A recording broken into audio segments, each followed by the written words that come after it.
నమస్తే వి digital news కి స్వాగతం. నా పేరు హేమ. వార్తల్లో ముందుగా ముఖ్యాంశాలు.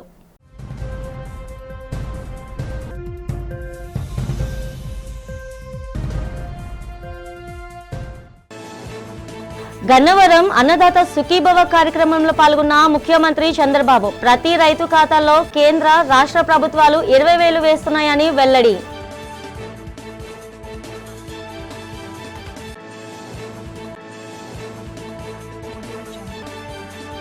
అల్లూరి సీతారామరాజు జిల్లాలో పర్యటించిన ఉప ముఖ్యమంత్రి పవన్ కళ్యాణ్ గర్భిణీ స్త్రీలకు పౌష్టికాహారం పంపిణీ చేసి సమస్యలపై చర్చ.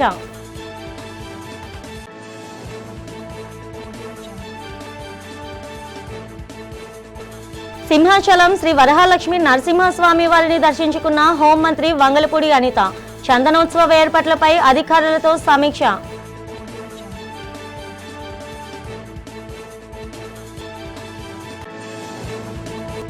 ఎమ్మెల్యే వంశీకృష్ణ శ్రీనివాస్ ఆధ్వర్యంలో నగరంలో ఘనంగా జరిగిన జనసేన ఆవిర్భావ దినోత్సవ వేడుకలు. కార్యకర్తలతో కలిసి బైక్ ర్యాలీలో పాల్గొన్న వంశీకృష్ణ. రాష్ట్ర అభివృద్ధిలో రైతులది కీలక పాత్ర అని, వ్యవసాయాన్ని లాభసాటిగా మార్చేందుకు ఆధునిక సాంకేతికతను ప్రోత్సహిస్తున్నామని ముఖ్యమంత్రి చంద్రబాబు నాయుడు అన్నారు. గన్నవరం నియోజకవర్గంలో జరిగిన అన్నదాత సుఖీభవ నిధుల విడుదల కార్యక్రమంలో పాల్గొన్న ఆయన తాను కూడా రైతు బిడ్డనేనని పేర్కొన్నారు. ప్రభుత్వం ప్రతి రైతు ఖాతాల్లో ఏటా కేంద్రం 6,000, రాష్ట్రం 14,000, మొత్తం 20,000 జమ చేస్తుందన్నారు. ధాన్యం సేకరణ జరిగిన 24 గంటల్లోనే నగదు చెల్లిస్తున్నామని వివరించారు. పట్టిసీమ ద్వారా కృష్ణా గోదావరి డెల్టాను అనుసంధానించామని, రాబోయే గోదావరి పుష్కరాలలోపు పోలవరం ప్రాజెక్టును పూర్తి చేస్తామని హామీ ఇచ్చారు. అన్నదాత సుఖీభవ పిఎం కిసాన్ 3వ విడత ఈ కార్యక్రమంలో అటు ప్రధానమంత్రి గారిని చూస్తే అస్సాంలో ఉండి దేశం మొత్తం అందరి అకౌంట్లో డబ్బులు ఇదే సమయంలో పడిందంటే అది టెక్నాలజీకి ఉండే మహిమ. అదే సమయంలో కేంద్రం ఇవ్వాల్సిన డబ్బులు అక్కడ రిలీజ్ చేస్తే మనం ఇక్కడ రిలీజ్ చేశాం. అవన్నీ మీ అకౌంట్లో ఇప్పుడు వెరిఫై చేసుకునే పరిస్థితికి వచ్చారంటే టెక్నాలజీ ఏ విధంగా పనిచేస్తుందో మీరందరూ గుర్తుపెట్టుకోవాల్సిన అవసరం ఉంది. ఈరోజు ఎన్నికల ముందు నేను పవన్ కళ్యాణ్ గారు రాష్ట్రం మొత్తం తిరిగి మళ్లీ రాష్ట్రాన్ని పునర్నిర్మాణం చేస్తామని, రైతుల్ని పూర్తిగా ఆదుకుంటామని ఆ రోజు మాట ఇచ్చాం. అందుకే సూపర్ 6 చెప్పాం. ఇంకా కొన్ని సంక్షేమ కార్యక్రమాలు హామీ ఇచ్చాం. ఆ తర్వాత బీజేపీ కూడా కలిసి ఎన్డీఏ కూటమిగా ఏర్పాటయ్యాం. అయితే ఎప్పటికప్పుడు మనందరం గుర్తుపెట్టుకోవాల్సింది ఈ ప్రభుత్వం ఏం చేస్తా ఉంది, గడిచిన ప్రభుత్వం ఏ విధంగా దగా చేసింది అనే విషయాలు కూడా మనం ఎప్పటికప్పుడు గుర్తుపెట్టుకోవాల్సిన అవసరం ఉంది. ఈరోజు ఈ ఒక్క కార్యక్రమంలో మీరు చూస్తే 3వ విడత 46,85,000 మందికి రైతులకు ఒక్కొక్క రైతుకు 6,000 రూపాయలు డిపాజిట్ చేస్తున్నాం. అటు కేంద్రం గాని ఇటు రాష్ట్రం గాని. ఇంకొక పక్కన మీరు ఒకసారి చూస్తే ఈ ఒక్క విడతలోనే రాష్ట్ర ప్రభుత్వం మొత్తం కలిసి 2,676 కోట్ల రూపాయలు మీ అకౌంట్లో వేశాం. ఇందులో రాష్ట్ర వాటానే 1,874 కోట్లుంది. మొదటి విడతలో 700 రూపాయలు, రెండో విడతలో 7,000 రూపాయలు, మూడో విడతలో 6,000 రూపాయలు. అంటే మొత్తం కలిసి ఈ సంవత్సరంలో ప్రతి ఒక్క రైతు అకౌంట్లో 20,000 రూపాయలు జమ చేసిన ఘనత ఎన్డీఏ ప్రభుత్వానికి దక్కింది. AP deputy CM Pawan Kalyan Alluri Sitaramaraju జిల్లా పాడేరు నియోజకవర్గంలో విస్తృతంగా పర్యటించారు. జనసేన పార్టీ 13వ ఆవిర్భావ దినోత్సవం సందర్భంగా ఊనూరులో పార్టీ జెండాను ఆవిష్కరించిన ఆయన అక్కడి నుంచి నందిగురువు వరకు పాదయాత్రగా వెళ్లారు. ఈ సందర్భంగా స్థానిక మహిళలు పవన్ కళ్యాణ్కు దింసా నృత్యంతో ఘన స్వాగతం పలికారు. పర్యటనలో భాగంగా ఆ ప్రాంతంలో జరుగుతున్న రోడ్డు పనులను పవన్ స్వయంగా పరిశీలించారు. అనంతరం ఊనూరులోని అంగన్వాడీ కేంద్రాన్ని సందర్శించి చిన్నారులతో ముచ్చటించారు. గర్భిణీ స్త్రీలకు పౌష్టికాహారాన్ని పంపిణీ చేసిన ఆయన క్షేత్రస్థాయిలో ప్రజల సమస్యలను అడిగి తెలుసుకున్నారు. పవన్ సమక్షంలో పలువురు నేతలు జనసేన పార్టీలో చేరగా వారికి కండువా కప్పి పార్టీలోకి ఆహ్వానించారు. ఈ పర్యటనలో పవన్ కళ్యాణ్ వెంట మంత్రి నాదెండ్ల మనోహర్, అరకు పార్లమెంట్ ఇన్ఛార్జ్ గంగులయ్య మరియు పార్టీ కార్యకర్తలు పాల్గొన్నారు. ప్రజా పరిపాలనలో సాంకేతికతను జోడించి పౌర సేవలను మరింత చెరువు చేయడమే లక్ష్యమని రాష్ట్ర ఐటీ విద్యాశాఖ మంత్రి నారా లోకేష్ అన్నారు. మెటా సంస్థ ఆధ్వర్యంలో నిర్వహించిన WhatsApp citizen engagement and innovation forum సమావేశంలో ఆయన ముఖ్య అతిథిగా పాల్గొన్నారు. ఈ సందర్భంగా మాట్లాడిన లోకేష్ వాట్సాప్ వంటి సామాజిక మాధ్యమాల ద్వారా ప్రభుత్వ సేవలను సామాన్యులకు సైతం వేగంగా అందించవచ్చని అభిప్రాయపడ్డారు. పాలనలో పారదర్శకతను పెంచడానికి ప్రజల నుంచి నేరుగా ఫిర్యాదులు మరియు సూచనలు స్వీకరించడానికి ఇన్నోవేషన్ ఫోరం వేదికగా నిలుస్తుందని ఆయన పేర్కొన్నారు. The idea came about when I did my Padayatra, where citizens would ask me that I would push a button and I get groceries to home, or I get a taxi, or I can watch a movie. So why is government not proactive in delivering services? So it was actually an electoral promise that I made during my Padayatra, that we'll bring all the citizen services onto a single platform, a number, and deliver on the promise of ease of living. So that's where this idea came about. So it was inspired by the experience that people of Andhra Pradesh were actually having across various other technology platforms. And then I realized that everyone loves WhatsApp in India, and that's when we reached out to Meta. Yes. And then we started the discussion. And I remember the aggressive timeline you put as well for us. Do you want to talk Well, I think about that a bit? I'm sure my chief minister will be watching this, and I'll get into a lot of trouble. We agreed to do this project in 60 days. It took us 90 days to launch. So if all of you have followed, Andhra is known for speed of doing business. But yes, I think we've started in the right direction, and I think we've really solved the basic problems that our citizens today face. Chandrababu ప్రభుత్వం అనుసరిస్తున్న ప్రజా వ్యతిరేక విధానాలపై మాజీ మంత్రి కురసాల కన్నబాబు తీవ్రస్థాయిలో మండిపడ్డారు. ఈ సందర్భంగా మీడియాతో ఆయన మాట్లాడారు. కూటమి పాలనలో ఏపీ రైతులు అప్పుల్లో 2వ స్థానంలో ఉన్నారని కేంద్రమే చెప్పిందని గుర్తు చేశారు. జగన్ హయాంలో రైతు భరోసా ద్వారా లక్షలాది మందికి లబ్ధి చేకూరితే ప్రస్తుత ప్రభుత్వం అన్నదాత సుఖీభవ పథకానికి కోత నిధుస్తూ 7 లక్షల మంది రైతులను తగ్గించిందని విమర్శించారు. కౌలు రైతులను విస్మరించారని, ప్రకృతి విపత్తుల వల్ల నష్టపోయిన వారికి పరిహారం అందడం లేదని మండిపడ్డారు. టమాటా, అరటి వంటి ఉత్పత్తులకు గిట్టుబాటు ధర లేక రైతులు రోడ్ల పాలవుతున్నారని ప్రభుత్వం తక్షణమే స్పందించాలని కన్నబాబు డిమాండ్ చేశారు. అన్నదాత సుఖీభవ, పిఎం కిసాన్, ఉగాది కానుగంట పెద్ద పెద్ద అడ్వర్టైజ్మెంట్లు ఇచ్చారు. ఇచ్చి రాష్ట్ర ప్రభుత్వం 4,000, కేంద్రం 2,000 వేస్తోందని చెప్పి అసలు ఇది ఒక హిస్టారికల్ మూవ్మెంట్ కింద రాసుకున్నారు. చాలా ఆశ్చర్యం ఏంటంటే, మీరు ఇస్తానన్న అన్నదాత సుఖీభవ మా నాయకుడు ముఖ్యమంత్రిగా జగన్మోహన్ రెడ్డి గారు ప్రారంభించిన రైతు భరోసాకి కాపీ. ఆ పథకాన్నైనా సరే కాపీ కొట్టడం కరెక్ట్గా రాలేదు మీకు. ఆయన ఇస్తానన్న పథకం కన్నా బెటర్గా ఇస్తానని చెప్పి మీ సూపర్ 6 అని, సూపర్ 7 అని మీ అబద్ధాల్లో భాగంగా ప్రచారం చేసుకున్నారు. ఇవాళ తిరిగి చూస్తే మొదటి సంవత్సరం మీ అన్నదాత సుఖీభవ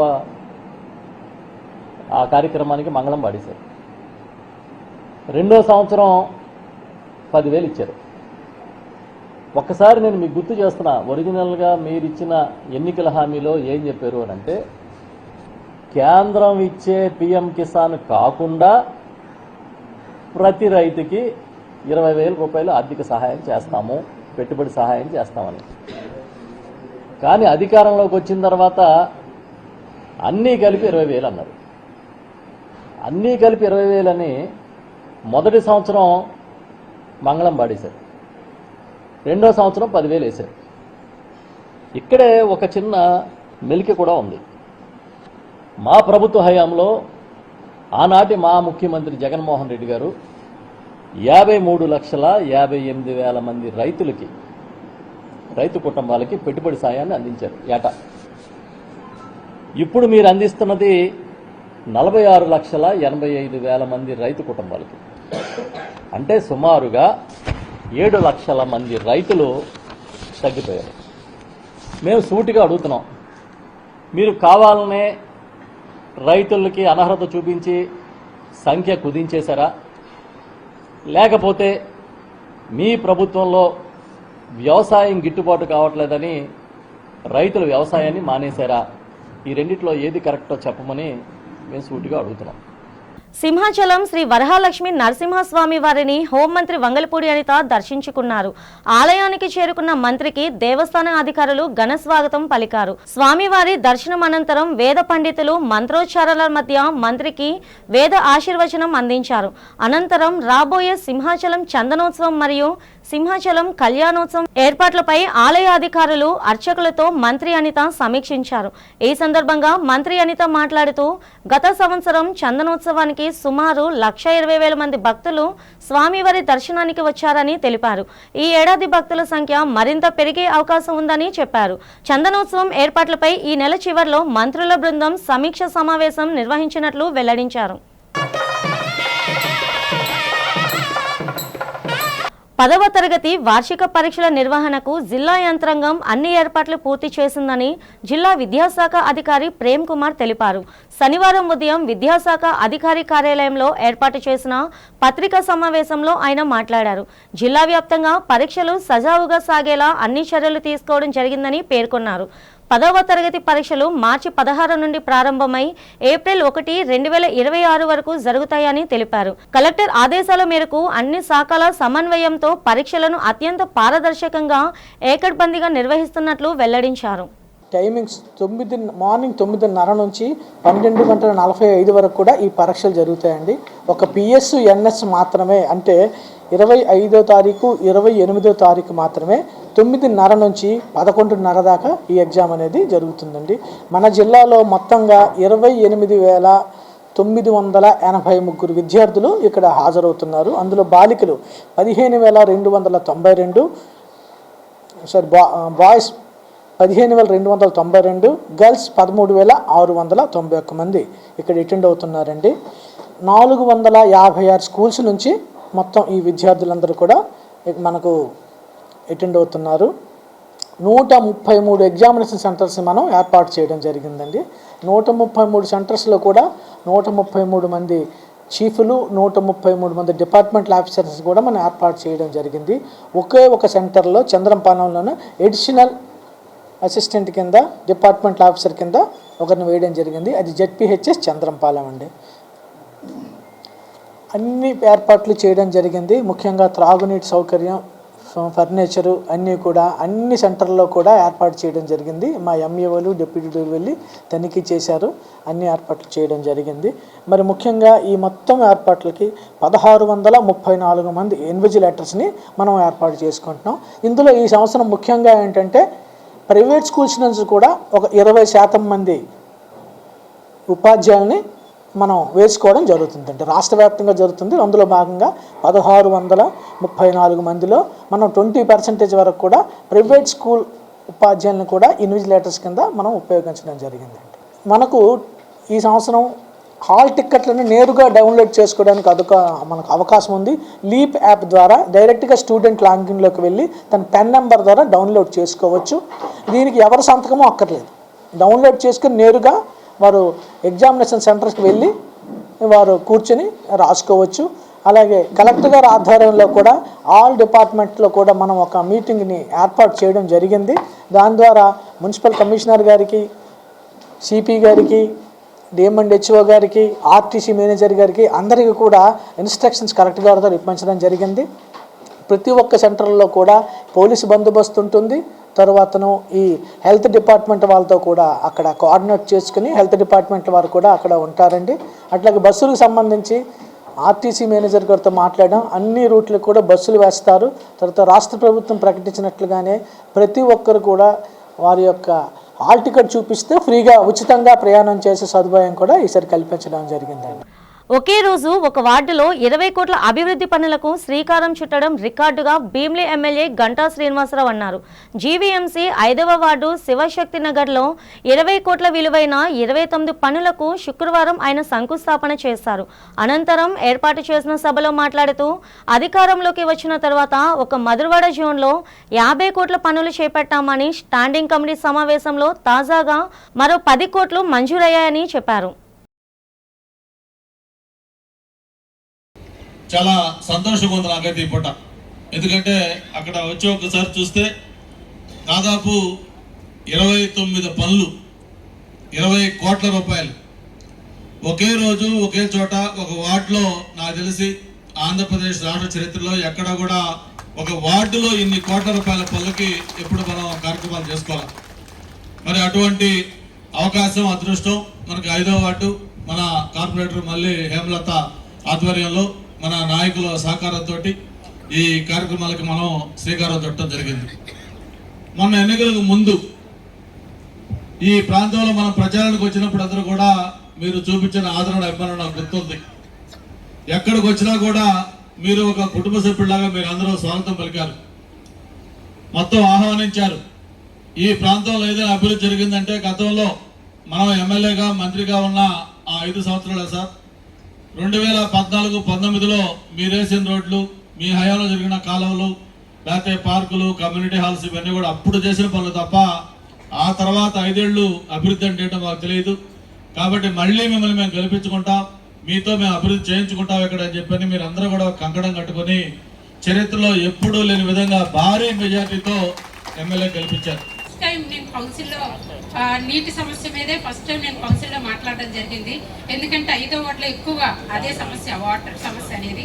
ఫస్ట్ టైం మాట్లాడినప్పుడు నేను ఎంతవరకు చేయగలుగుతానో నాకు తెలియదు, కానీ ఇంత పెద్ద అవకాశం ఇచ్చిన 5వ వార్డు ప్రజలకి నా మీద నమ్మకంతో నన్ను కార్పొరేటర్ చేసిన నా తండ్రి గారి పేరుని నిలబెట్టాలని నేను మాట్లాడడం జరిగింది. మన అధికారం కాకపోయినా ఎంతో కష్టంతో అప్పుడు మనం కొన్ని వర్క్లు అయితే శాంక్షన్ చేశాం, కానీ మళ్ళీ మనకి అధికారం వచ్చిన తర్వాత నాకు నమ్మకం వచ్చింది. నీవు అంతే నాకు మీద ఇంత నమ్మకం పెట్టుకున్న ప్రజలకి నేను వాటిని ఎంతవరకు నేను డెవలప్ చేయగలుగుతానని మన గట్టా గారు మన అధికారంలోకి వచ్చిన తర్వాత నాకు అసలు ఎన్ని కోట్ల వరకు అయిందో నేను మాటల్లో చెప్పలేను. జనసేన పార్టీ నగర అధ్యక్షులు ఎమ్మెల్యే సిహెచ్ వంశీకృష్ణ శ్రీనివాస్ ఆధ్వర్యంలో పార్టీ ఆవిర్భావ దినోత్సవ వేడుకలు ఘనంగా జరిగాయి. సీతంపేటలోని పార్టీ కార్యాలయం వద్ద పార్టీ పతాకాన్ని వంశీకృష్ణ ఎగురవేశారు. భారీ కేక్ కట్ చేసి నేతలు, కార్యకర్తలు పరస్పరం తినిపించుకున్నారు. అనంతరం పార్టీ నేతలు, కార్యకర్తలు అభిమానులతో కలిసి బైక్ ర్యాలీ నిర్వహించారు. పార్టీ అధినేత పవన్ కళ్యాణ్ ఆశయ సాధనకు ప్రతి ఒక్కరూ కృషి చేద్దామని పిలుపునిచ్చారు. ప్రజలు రాష్ట్ర అభివృద్ధి కోసమే జనసేన పార్టీ ఆవిర్భవించిందని పునరుద్ఘాటించారు. రాబోయే రోజుల్లో పార్టీని మరింత బలీయమైన శక్తిగా తీర్చిదిద్దేందుకే పార్టీ నేతలు, కార్యకర్తలు సమిష్టిగా పనిచేయాలని కోరారు. వేడుకల్లో జనసేన రాష్ట్ర నాయకులు, నియోజకవర్గ ఇన్ఛార్జీలు, మహిళా కోఆర్డినేటర్లు, కార్పొరేటర్లు, వార్డు అధ్యక్షులు, జన సైనికులు, వీర మహిళలు పాల్గొన్నారు. ఈరోజు దేశంలో ఒక పొలిటికల్ స్టార్ని చేసింది పవన్ కళ్యాణ్ గారు. దేశమంతా కూడా ఆయన ఎప్పుడు వస్తారు, మా ఎలక్షన్స్కి ప్రచారానికి ఆయన పిలవండి, లేకపోతే మాకు ఒక రికమెండేషన్ చేయండి, లేకపోతే మా దగ్గరికి ఒకసారి తీసుకురండి అని చెప్పేసి అన్ని రాష్ట్రాల సీఎంలు కూడా ఎదురు చూస్తున్నారంటే ఆయన ఎంత నీతిగా, నిజాయితీగా ఉన్నారు. ఈ రాష్ట్ర ప్రజలు ఎలాగా ఆయన రిసీవ్ చేసుకుంటున్నారు, ఈ రాష్ట్రంలో ఆయన కోసం ఎంతమంది ఎలా ఎదురు చూస్తున్నారు అన్న విషయాన్ని మనం అర్థం చేసుకోవచ్చు. నాకే ఎంతోమంది ఇవాళ ఒక్కసారి మీ సార్ని కల్పించని చెప్పేసి వివిధ రాష్ట్రాల నుంచి మంత్రులు, ముఖ్యమంత్రులు మాట్లాడుతున్నారంటే ఇవాళ పవన్ కళ్యాణ్ గారి యొక్క స్టార్ ఇమేజ్ ఏ విధంగా ఉంది పొలిటికల్గా మీరు అర్థం చేసుకోవాలి. సో ఆయన ఆశయాల సాధనల కోసం ఇవాళ రాష్ట్ర వ్యాప్తంగా కూడా ఒక పండుగ వాతావరణం ఉంది. ఇవాళ రాష్ట్రం సంక్రాంతి ఏ విధంగా జరుగుతుందో పల్లెల్లో ప్రతి ఏరియాలో కూడా ఇవాళ జనసేన పండుగ జరుగుతూ ఉంది. ప్రతి ఒక్కరు కూడా ఈ కార్యక్రమం జరుపుకుంటూ ఉన్నారు. సో అందరం కూడా హ్యాపీగా నెక్స్ట్ ఇయర్ ఇంకా ఘనంగా జరిగే విధంగా మా ఈ కార్యక్రమం అద్భుతంగా ఒక ఉప ముఖ్యమంత్రిగా ఆయన రాణిస్తూ ఉన్నారు. కాబట్టి ఆయన ఆశయాల కోసం ఆయన ఏమి ఆదేశం చేయడానికి జన సైనికులు కానీ వీరమహిళలు అందరూ కూడా ఉన్నారు. ఈ రాష్ట్రంలో ఉన్న పేదలందరూ కూడా సామాజికంగా, ఆర్థికంగా ఎదగాలి, ఈ రాష్ట్రం దేశ నెంబర్ ఉండాలి ఆయన లక్ష్యం. కాబట్టి ఆ విధంగా మేము కూడా ఆయన అడుగుజాలు నడుస్తాం, ఆయన ఆశయాల కోసం పనిచేస్తామని తెలియజేస్తాం. నేడు ప్రపంచమంతా గౌతమ్ బుద్ధుని బోధనలను ఆచరించాల్సిన పరిస్థితి నెలకొందని అంబేద్కర్ మెమోరియల్ సొసైటీ అధ్యక్షులు బొడ్డు కళ్యాణరావు అన్నారు. బౌద్ధం అంటే శాంతి, ప్రేమను పంచడమేనని చెప్పారు. నగరంలోని అంబేద్కర్ మెమోరియల్ సొసైటీ, అంబేద్కర్ బుద్ధ విహార్ సంయుక్త ఆధ్వర్యంలో గల అంబేద్కర్ భవన్లో జరిగిన కార్యక్రమంలో ఆయన మాట్లాడారు. బౌద్ధ స్వచ్ఛంద బౌద్ధుల స్వీకార మహోత్సవంలో బొడ్డు కళ్యాణరావు మాట్లాడుతూ ప్రపంచ మేధావి డాక్టర్ బిఆర్ అంబేద్కర్ ఎన్నో అధ్యయనం చేసి బౌద్ధ మతం మహా గొప్పదని చెప్పారు. బౌద్ధ మతం ఎప్పుడు శాంతిని కోరుకుంటూ అందరికీ ప్రేమను పంచుతుందని తెలిపారు.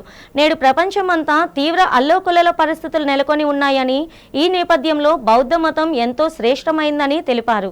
ఈ కార్యక్రమంలో Ambedkar Buddha Vihar vice chairman Ratnakumar, Ambedkar memorial society director R Saraswati పాల్గొన్నారు. విశాఖపట్నంలో అంబేద్కర్ మెమోరియల్ సొసైటీ బుద్ధిహార్ సంయుక్తంగా నిర్వహించినటువంటి ఈ యొక్క స్వచ్ఛంద బౌద్ధుల స్వీకార మహోత్సవానికి ఇచ్చేసిన వారందరికీ నా హృదయపూర్వక అభినందనలు తెలియపరుచుకుంటూ, ఈ కార్యక్రమం చేయడానికి ముఖ్యమైన కారణం 1956 అక్టోబర్ 14వ తారీఖున డాక్టర్ బాబాసాహెబ్ అంబేద్కర్ గారు ఈ దేశానికి మరి శాంతియుతంగా ఉండాలంటే బౌద్ధం ఒకటే శరణమని 30 సంవత్సరాలు ఈ దేశంలోనే కాకుండా ఇతర దేశాల్లో ఉన్న అన్ని గ్రంథాలను అధ్యయనం చేసి బౌద్ధం ఒకటే ఈ దేశ ప్రజలకు సరైందని ఆయన భావించి 1956 అక్టోబర్ 14వ తారీఖున ప్రపంచంలో ఎవరో ఏ ఒక్క ప్రవక్త చేయలేనటువంటి విజయాన్ని డాక్టర్ బాబాసాహెబ్ అంబేద్కర్ గారు 5 లక్షల జనాభాతోటి నాగపూర్లో దీక్షా తీసుకోవడం జరిగింది. బౌద్ధ ధర్మ దీక్షను తీసుకోవడం జరిగింది. అదే పద్ధతిలో ఈరోజు యావత్ భారతదేశం అంతా కూడా అంబేద్కరీలే కాకుండా ప్రపంచంలో ఉన్న ముఖ్యంగా భారతీయ సామాజిక అభ్యుదయవాదులందరూ కూడా, అలాగే ప్రపంచ మేధావులు, తత్వవేత్తలు, శాస్త్రవేత్తలు అందరూ కూడా బౌద్ధం వైపు ఇవాళ చూస్తున్నారు. ఈవేళ యావత్ ప్రపంచం అంతా కూడా భగవాన్ గౌతమ్ బుద్ధుని వైపు, డాక్టర్ బాబా ప్రపంచ మేధావి అయినటువంటి బాబాసాహెబ్ చూస్తున్నారు. కానీ దురదృష్టవశాత్తు ఈ దేశంలో కులం ఉంది కాబట్టి కులాన్ని చూస్తున్నారు, జ్ఞానాన్ని చూడటం లేదు, మనిషి తాలూకా సేవలు చూడటం లేదు.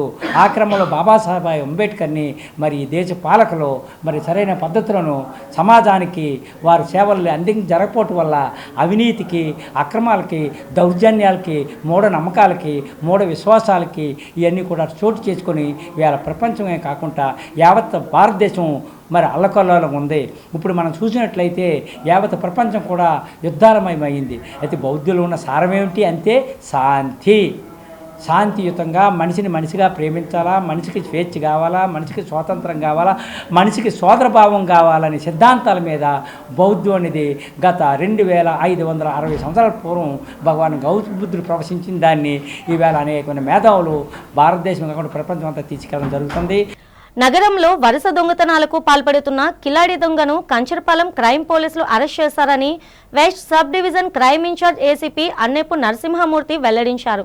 ఈ సందర్భంగా కంచరపాలెం పోలీస్ స్టేషన్లో ఏర్పాటు చేసిన మీడియా సమావేశంలో కేసు వివరాలు వెల్లడించారు. బెట్టింగ్లకు అలవాటు పడి నేరాల బాట పట్టిన విజయనగరం జిల్లాకు చెందిన 21 ఏళ్ల మరడ అరవింద్ను అదుపులోకి తీసుకున్నట్లు ఆయన తెలిపారు. ఈ నెల 7వ తేదీన బుచ్చిరాజుపాలెం గణేష్ నగర్లో రేగిడి కళావతి ఇంట్లో జరిగిన దొంగతనంపై ఎయిర్పోర్ట్ క్రైమ్ పోలీసులు విచారణ చేపట్టి సాంకేతిక పరిజ్ఞానంతో నిందితుడిని పట్టుకున్నారని తెలిపారు. నిందితుడు అరవింద్ గోపాలపట్నం, పెందుర్తి, గాజువాక సహా 6 ప్రాంతాల్లో దొంగతనాలు చేసినట్లు ఏసీపీ వివరించారు. గతంలో ఆయనకి విజయనగరంలో క్రిమినల్ కేసెస్లో ఇన్వాల్వ్ అయిన చరిత్ర, ఆయనకి నేర చరిత్ర ఆయనకు ఉంది.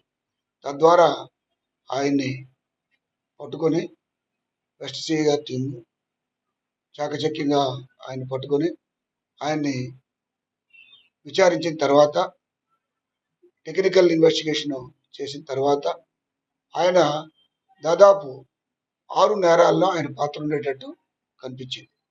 ఆయన ఉచిరాజుపాలెం, గోపాలపట్నం, పెందుర్తి, గాజువాక ఈ ప్రాంతాల్లో ఇంట్లో యజమానులు లేని సందర్భంలో తాళాలు పాల్గొట్టి ఇంట్లోకి ప్రవేశించి దొంగతనాలు చేయటం, బంగారు వస్తువులు పట్టుకుపోవటం, వెండి వస్తువులు పట్టుకుపోవడం, అలాగే ల్యాప్టాప్ కూడా ఒకటి పట్టుకుపోవటం, మోటార్ సైకిల్ కూడా పట్టుకుపోవటం జరిగింది. వివిధ రకాలైన నేరాలు ఈయన చేశాడు.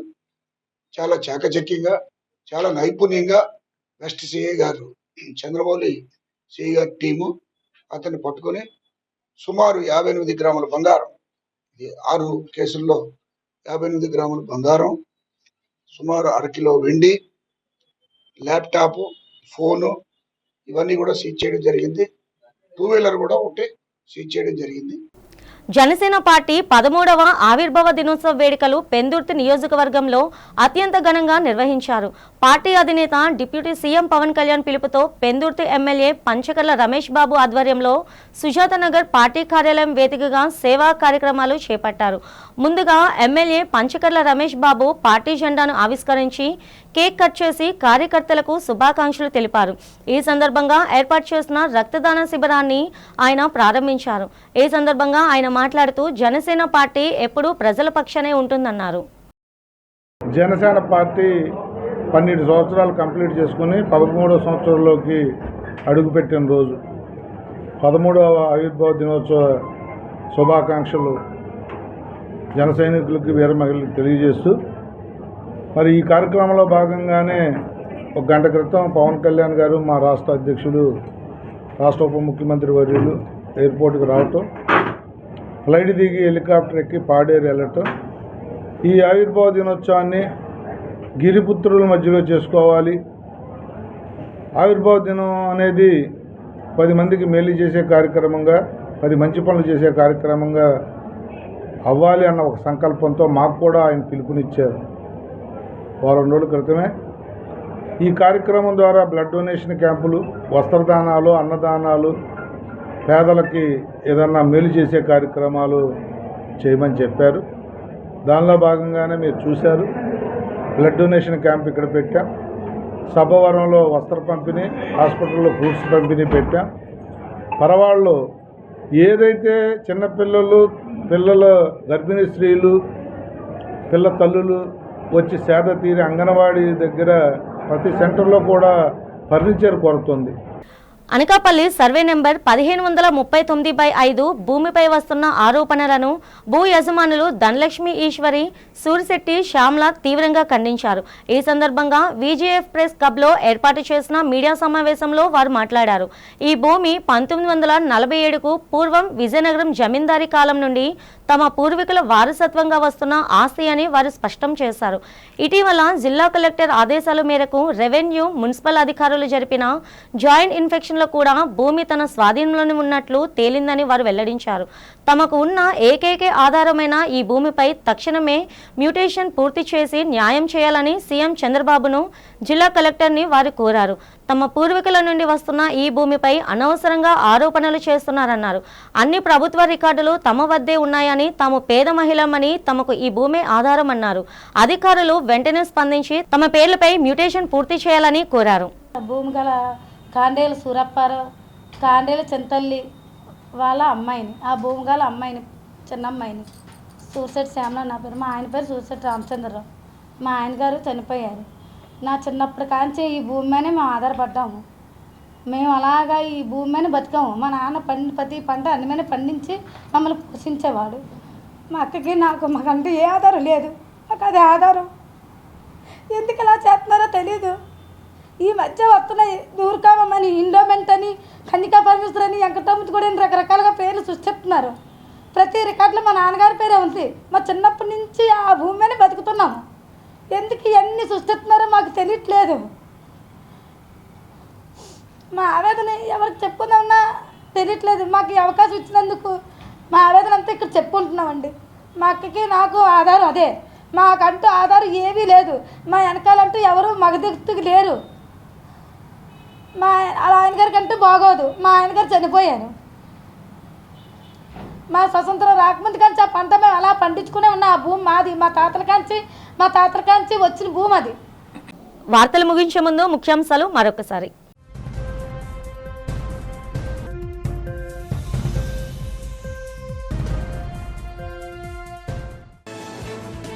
గన్నవరం అన్నదాత సుఖీభవ కార్యక్రమంలో పాల్గొన్న ముఖ్యమంత్రి చంద్రబాబు ప్రతి రైతు ఖాతాల్లో కేంద్ర, రాష్ట్ర ప్రభుత్వాలు 20,000 వేస్తున్నాయని వెల్లడి.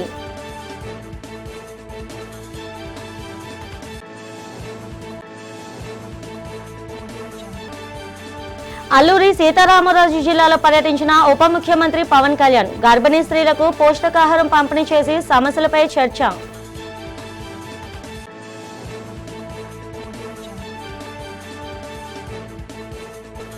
సింహాచలం శ్రీ వరహాలక్ష్మి నరసింహస్వామి వారిని దర్శించుకున్న హోంమంత్రి వంగలపూడి అనిత. చందనోత్సవ ఏర్పాట్లపై అధికారులతో సమీక్ష.